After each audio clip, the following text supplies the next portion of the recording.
Thank you for tuning in. For today's question, what do Rowan Atkinson and ABBA have in common? Well, first of all, I'm a huge fan of both of them, but if that's not enough reason to justify this video, Rowan Atkinson seems to be quite an ABBA fan too.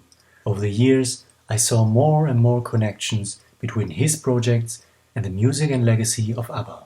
Let's talk about them.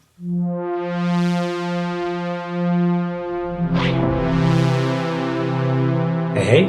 So, Rowan Atkinson is known for his roles in the film series Johnny English, as well as many TV series including Blackadder, The Thin Blue Line, where he plays an old-fashioned policeman, and certainly known to most people worldwide for the iconic role of Mr. Bean. The style of these characters goes way back to the roots of comedy when film was silent. Charlie Chaplin, Laurel and Hardy, and more specifically from modern cinema, the great French comedian Jacques Tati, who was one of the greatest influences for Rowan Atkinson when it comes to situational humor that takes its time. For me, Rowan Atkinson is a personal hero of comedy, one of my absolute favorites. He takes all of these roots and brings us a form of humor that I really miss otherwise in modern comedy. He's taking the essence of pure visual comedy, brings it to perfection, but he also uses language in a very peculiar way by making it extreme and absurd with odd words and over-articulation. I've concentrated on trigonometry. Well, Bob.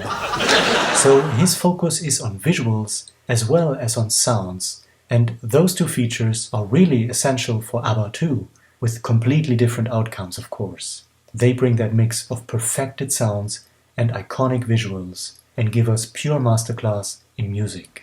No wonder that Rowan Atkinson is a fan. Already in 1980, he focused on those legendary aspects of ABBA.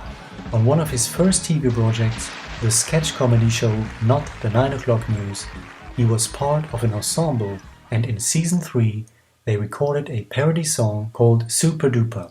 Rowan Atkinson acts as Björn, and they sing lines like "One of us is ugly, one of us is cute, two of us write music, two have way a song, sorry in translation, that line come out wrong." The chorus is very catchy. The words are "Super duper, it's super duper that we're number one again, singing super duper, duper makes a super duper refrain." And then the song goes into a cliché type middle eight.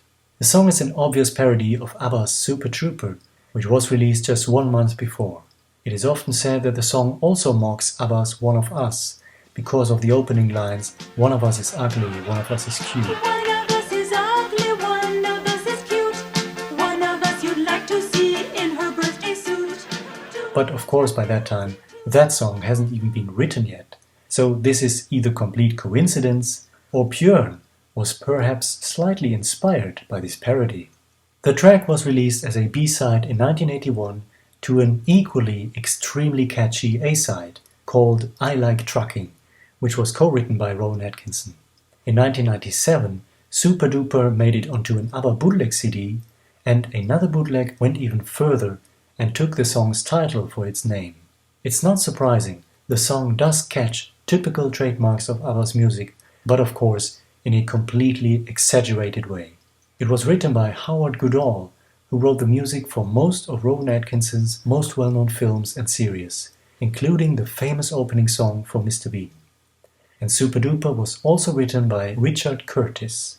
He wrote and co-wrote the screenplays for all of those famous films and series of Rowan Atkinson, and he co-wrote the story for Mamma Mia, Here We Go Again. We will talk about Richard Curtis again in a moment. He's important for these connections. Rowan Atkinson paid another tribute to ABBA in 2003 in the film Johnny English. He plays a secret agent who is convinced to be superior but is outright clumsy throughout.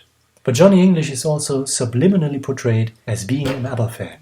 In one scene, he sings the words to Thank You for the Music a cappella, and in an iconic and important scene towards the end, his clumsiness is exposed by showing a private tape of Johnny English in which he is lip-syncing in his bathroom and underwear to ABBA's Does Your Mother Know?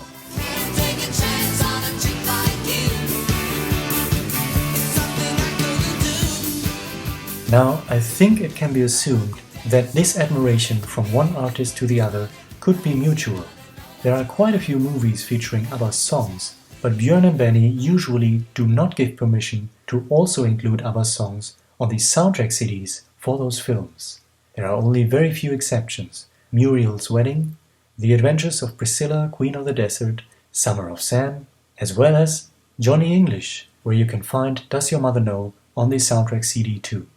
I think to have read or seen years ago that Björn and Benny are fans of Rowan Atkinson, but I couldn't find any confirmation for that. If anyone knows anything, please let me know in the comments below.